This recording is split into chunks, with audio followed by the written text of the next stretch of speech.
episode for Footballers Only. I'm Mike Idiokitis, and as you can see, my co-host James is not with us right now, but he may join us a little later. Either way, we have a special guest. Hi, I'm Salina.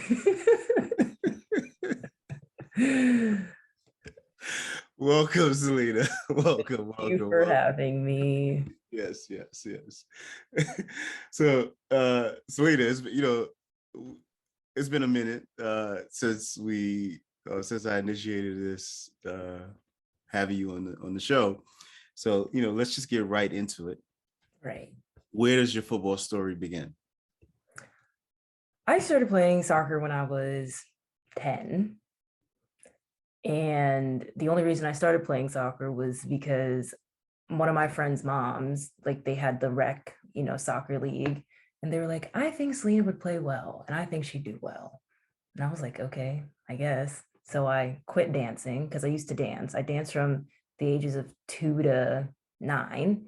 Okay. And like I did ballet, jazz, tap, modern, lyrical, all that stuff. Like I was convinced I was going to be like a professional dancer, the whole 9 yards. But then the second I went to a soccer practice, I was like, you get to push people. I was like, okay, count me in.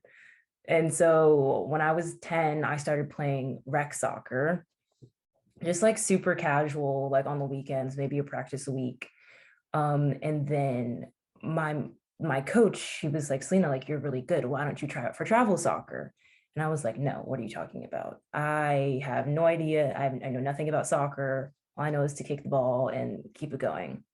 And so then I tried out for a travel team and I made it. And I made it the first year. So they had like gold, red, blue. I made the gold team. And I was shocked. I told my mom, I was like, me? I was like, why me? Because like I had friends who'd been playing soccer for a really long time and we all tried out together as a group and none of them made it except for one person. And I was like, oh, wow. I was like, this is like my first real attempt of playing soccer and I make it the first time. I was like, wow, that's really interesting. So I went through that. I made the team, started having practices and stuff like that. My coaches were cool, it was fine. I was 10, 11, didn't really, and so I started playing soccer and I had fun and I started playing as a striker and I was really fast, like really, really, really fast. And so I'd score goals all the time. And I was like, oh my gosh, this is so cool. Wow, this is great. So I think I played on the gold team for, I think, a year. And then tryouts came around the next year. And I tried out and I made the red team. No, did I make the red team? I made the red team, I think. Red or blue, but like gold, red, blue. Mm-hmm. I'm pretty sure, actually, no. I jumped. That's what happened. I made gold team the first time. I jumped and made the blue team. Nice. I was like, wow, okay, this is different. But my coach didn't really like the fact that I played striker. She was like, we have other strikers here that can do XYZ, so we're going to put you as a center defender. And since then, I've been playing center back. So that was definitely something. But since then, since I got moved back to center back, I love it so much. I love it. I was like minimal running, you kind of just stand there, yell at everybody, fun stuff. So that's kind of how that happened, how I got from position 1 to position 2. Yeah, so then I made the blue team. I started off like as striker. I got switched to center back, never played striker again. To this day, have not played striker, only like casually or with friends. And then the next year, I think they cut it back down to 2 teams. I kind of like hopped between red and blue. In between then, the coaching wasn't like terrible or anything like that. It's just that the club was kind of falling apart and, it was on uneven footing and, it just fell apart. And I played up through like the first half of my sophomore year in high school. And I had fun while I did it. I made friends. We went to tournaments and a bunch of different coaches throughout. Like sometimes we'd win, sometimes we'd lose. Like bunch of crazy coaches too, but like throughout the whole thing, that was fun. And that's how like soccer kind of started for me. And then once I got to high school, I was like, okay, well, I've been playing travel soccer. So I was like, let me try out for high school. I tried out my freshman year. I made JV, which was, I was shocked because there were so many girls, and I go to a predominantly white high school in the heart of Georgetown. And like, I was just one black face. I was like, well, why me? I was like, not why me, but there's so many other options. Not that I was doubting my abilities, but I was like, there's another black girl over here who's cool. And like, there's a girl here who's cool. Like, I didn't, not saying I didn't know what they saw, but I guess I'm saying I didn't know what they saw in me. So I made the team. And then yeah, I played a lot my freshman year of high school. And like that was really fun. I made a lot of friends, and I grew as like a leader in a person. And I was kind of like, I wasn't team captain, but I was definitely one of the more vocal people who was like, do this, do that, like we can win. And my freshman season was great. And then my sophomore year of high school, I tried it again. I went to summer camp for 6 weeks straight, and I was training every single day. And I was like, I want to make varsity. I was like, this is what I want. And so I went and I tried out, and I made varsity. And I was like, wow, this is great. I love this.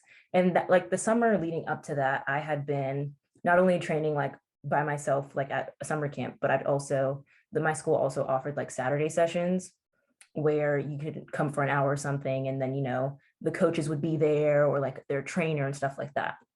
So I'd go, and we'd be working out, doing sprints and stuff like that. And like, I remember I came and sat down on the bench, and like the trainer came up to me. He was like, you're making varsity, right?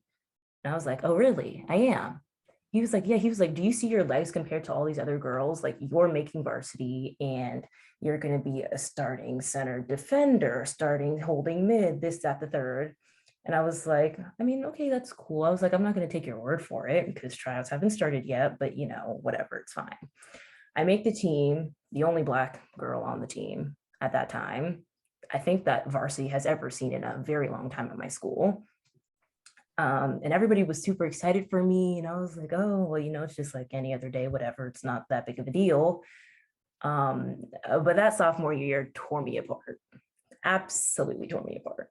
Like so terrible. Like my grades were not where I wanted them to be, like just my mental health, just like soccer in general. That's when I was like, soccer is not really cool anymore. I was like, I don't know if I'm interested in pursuing this any further. I mean, but I played. It's just my coach was a terrible person, like an absolutely terrible person. And she knew what she was doing to me was bad, but like, how do you have somebody come up to you multiple times and say, I'm going to play you here, I'm going to play you there, this, that, the third, and then like not reciprocate anything that you're saying? And I thought to myself, I was like, it's one thing if you're not going to tell me anything at all, just leave me on the bench. I was fine there. Like, I knew what I was walking into. This was my first year on the team. I didn't really know too many people, but I made a few friends. And I was like, I'm cool riding the bench. It's not my time yet. But then when you come up to me after games and say, I'm so sorry that I didn't put you in, I meant to put you in, it kind of like leaves me with expectations that were not met or fulfilled. Mm. So that was my sophomore year. And then COVID hit, and we kind of did a few things during like that COVID period when like nobody was in school and stuff like that. And then my senior year came around, and I was kind of nervous that I would get cut from the team, just like a little bit nervous. I was like, they can't cut me. Right. They didn't. They didn't. So I played my senior year. I was made one of the 3 co-captains, which was very shocking to me, considering how like poorly my sophomore year went. And when I say bad, like my mom was livid.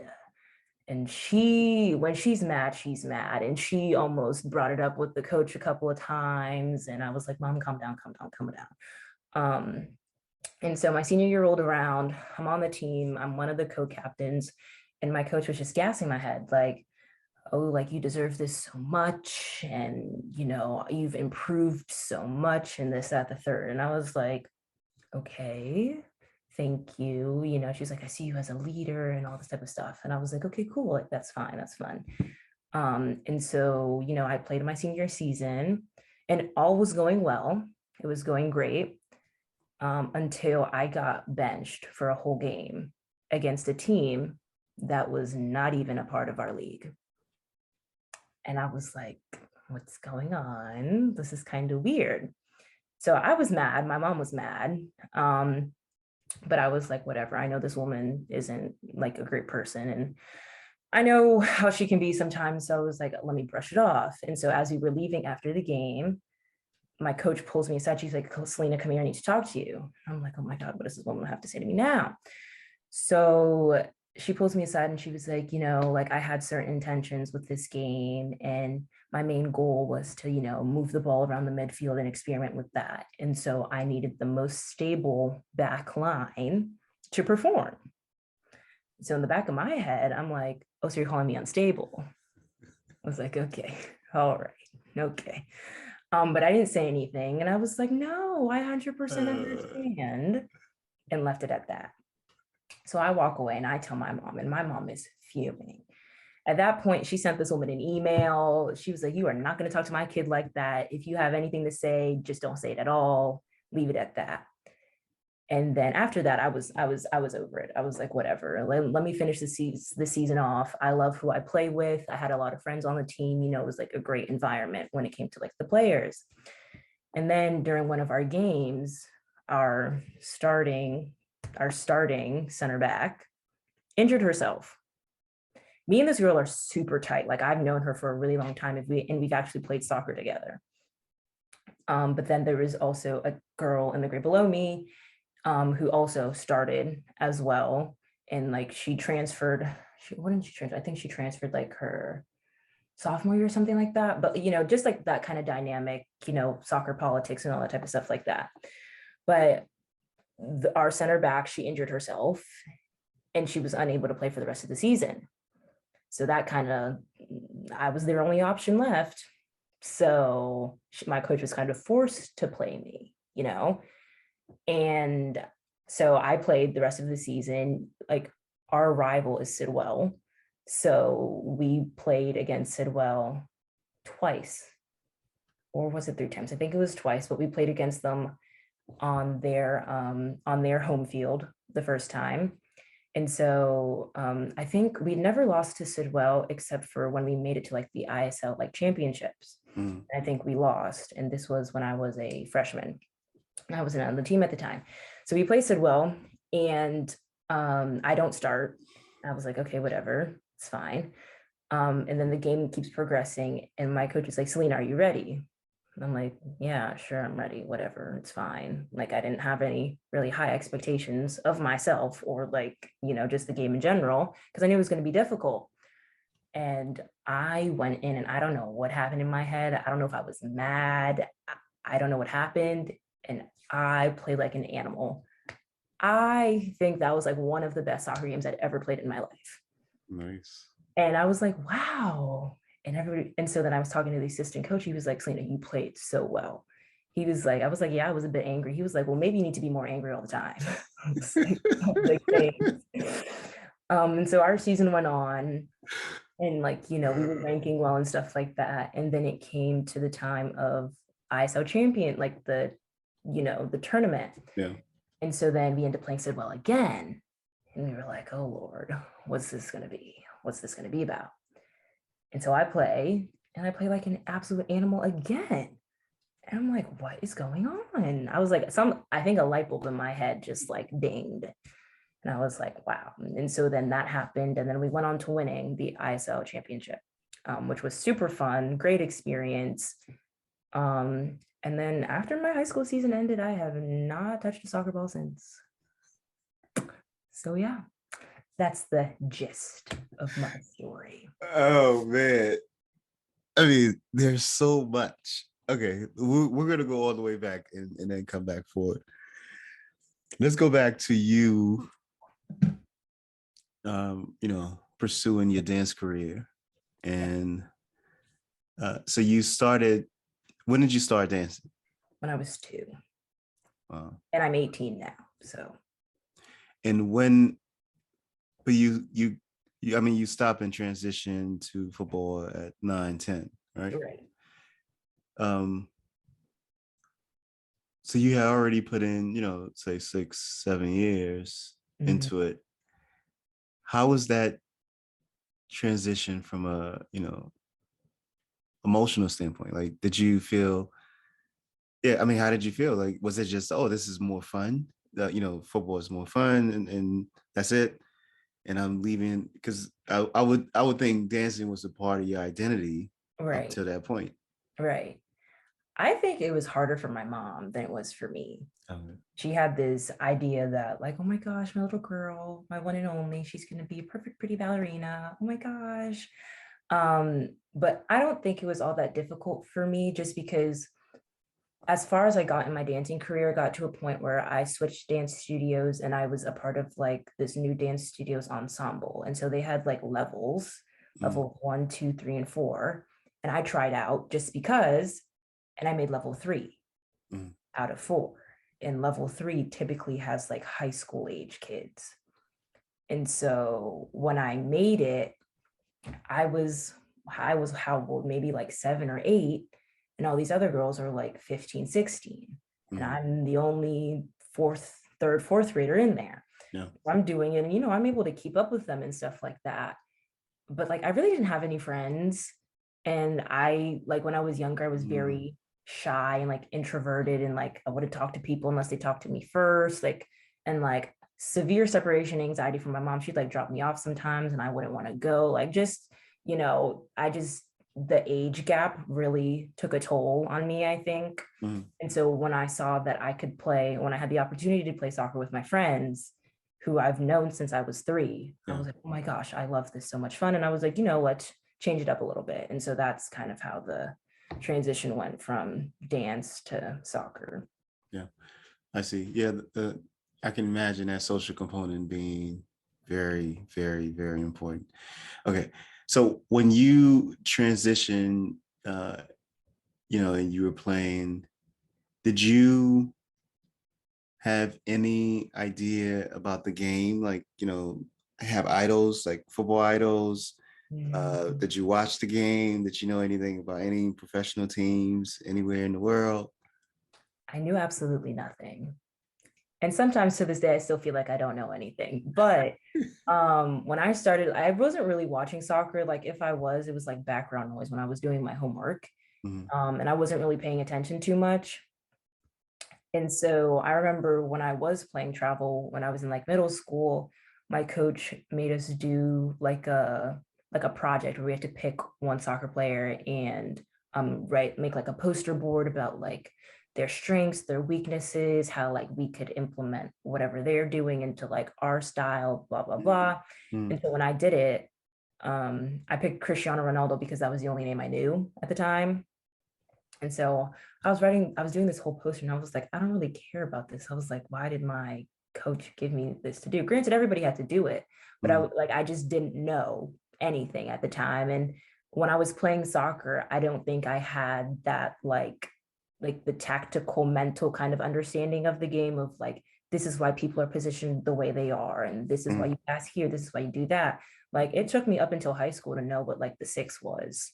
Like people just talking out numbers and I'm like all I know is center. I was left back, right back, striker. Like I don't really know any of that type of stuff. Yeah. And so when I was younger, I definitely didn't know anything. And it was just kind of just jumping in head first and hoping to learn along the way. Wow. And so when did you do this report? This is in middle school or I high think I school? was in middle school. I think sixth grade. Mhm. Yeah. Okay. So so after you did the report, you Right. learned more about Cristiano. Um, and then you went into high school. Yep. Did you have any, or do you have any football idols? I don't think I do just because I don't watch the game enough, and B, like I said, I don't really have like the brain for it, if that makes sense. Uh, Like when some people are watching the game, they're thinking, oh, well, you could switch here, you could pass there. Like there's so many things going on. And I'm like, oh my gosh, they're running. Sometimes that's what I honestly think's going on in my head. I'm like, they're running, like, I know what position this is, you know. Um, and Okay. I've only paid attention to that. That's interesting. All right. So okay, let's go with your top 11. I mean, maybe I don't know if you have 11, but let's see your top 11 favorite players of all time. You think I can name 11? Yes, I think you can. So just to preface, these are 11 names I know, not necessarily my favorites. Okay. Um, but I know there's Cristiano Ronaldo, there's Messi, there's Neymar, there's Alex Morgan, Crystal Dunn, Abby Wambach, Pogba, A that 7. there's that one guy who played during the World Cup for who wears the headband. I don't remember his name. Zlatan? Is that what you're thinking of? Ibrahimovic? Yes, him. And Okay. then there's what other teams are there? You have 3 more. This is difficult. We're getting down to the nitty-gritty. The one woman who plays for Brazil, I don't know her name. Martha? Yes. Um, 2 more. this is a difficult task. I don't know why you asked me to do this. Who? I don't even know any teams that like play for Trinidad. This is so atrocious. Um, Ronaldinho. That's 10. One more. What's the one that does that little trick? The I can't remember the name. What does it start with? There's a trick named after him. There's Like a lot of people. and then you like kick it around, and then you like, oh my goodness. Say so what's the trick? I don't know. I don't know what it's called. No. What does the trick look like? What is Okay, the you trick? dribble, and then let's say you get to a defender, Uh-huh. stop it, and then you like pull it back with the other foot, and then I'm completely blanking on it. I know what I'm Are talking you about. thinking of Cruyff? No, not the Cruyff, not that one. It's not Maradona. That one. That was pitiful, but But here's the thing. You know what's crazy about that? This is actually good. Even though you didn't, I helped you. yes. But those are, I mean, that's an amazing list. If you actually came up with the list, because everyone you name, maybe except Pogba, on that list is considered, a bona fide legend, and even Pogba, he has a World Cup, so he's moving up there. But no, I mean, so that goes to the conversation we were having earlier about the power of media.